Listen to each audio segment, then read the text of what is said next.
Nega rahbarlar hech qachon rahmat aytishmaydi? Birinchisi, bu uning majburiyati. Ko'p rahbarlar shunday o'ylaydi. Men maosh to'layapman, nega yana rahmat deyishim kerak?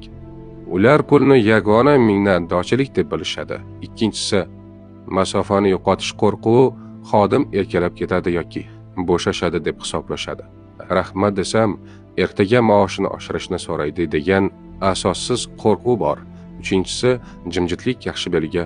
Ular uchun yaxshi ish bu oddiy holat. Faqat xato bo'lgandagina munosabat bildirishadi.